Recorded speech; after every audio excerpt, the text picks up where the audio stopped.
quick reminder, this year there are 17 regular season games. Week 17 will be AFC versus NFC. It'll be intra-conference for each team. But remember, it's a little bit different because obviously last year you're at 16, and one game can honestly make all the difference in the world for that, last playoff spot. So let's run through a few key. And just a reminder, this is the total number of wins they need to hit in 17 regular season games. You can hit us up as well, 888-SAY-ESPN, 888-729-3776. Give us your team. We'll give you the win total, and we can discuss it. Let's start with the Giants. Huge year. Dave Gettleman, Daniel Jones. The Giants sit at 7 wins.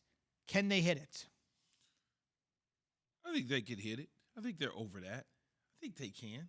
If everybody's healthy, I think so. I keep forgetting about the 17th game. It's important for a team like this. Right? I'm so used to 16, my mind, so I got to wrap my mind around 17. But I think they can. I mean, they were close last year. I mean, they were close, right? They're making the playoffs.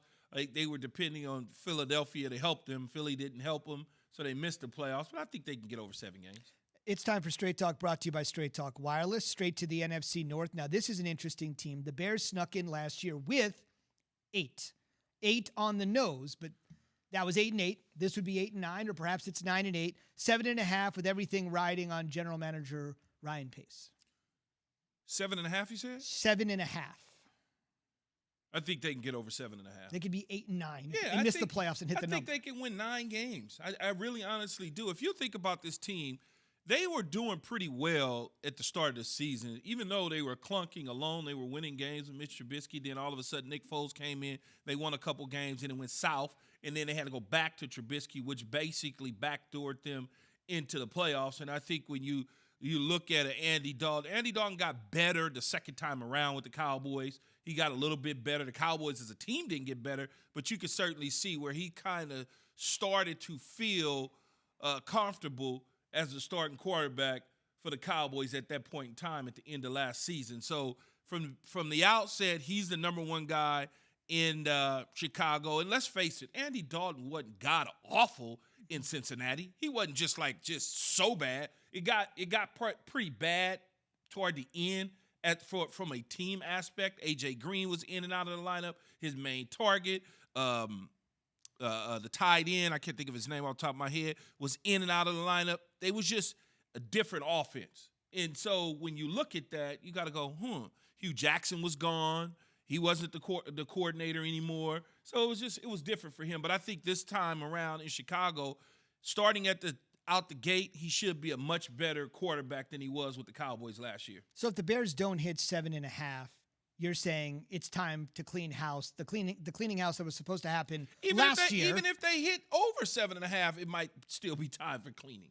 I mean, it just depends on what it looks like, right? If it's this offense is still stale, but they won 7 or 8 games because Khalil Mack in the defensive side of the ball held their own, you still got to take a look at the supposedly quarterback expert guru.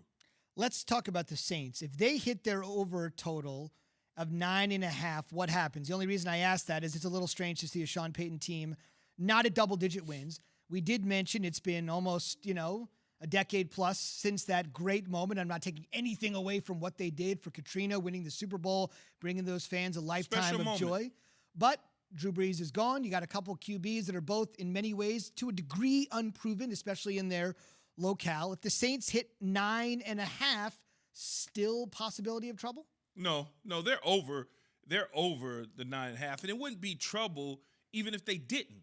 Sean Payton's the coach there till he doesn't want to be the coach there anymore. The only issue that I have is I'm waiting still. It's been, like you said, 10-plus years? Mm-hmm. It's like, come on, Sean, come on. Every year there's an issue when we get into the playoffs. Let's go. Whatever it is, let's figure it out. And I think he could. Look, we all assume Jameis Winston's the quarterback. We all assume that.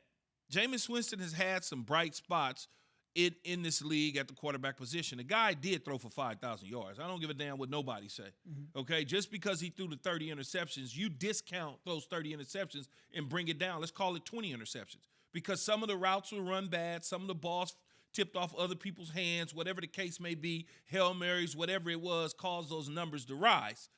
I think he's a good quarterback. I think under Sean Payton's tutelage full time, and he gets all of that attention from Sean, he will become a much better quarterback. And with all the weapons that he has at his disposal, if they stay healthy, this team is probably going to come out of the South again. It's amazing. Sean was with us during Super Bowl week, and he called Winston a prospect. I mean, the guy's a number 1 overall pick in 2015. He called him a prospect.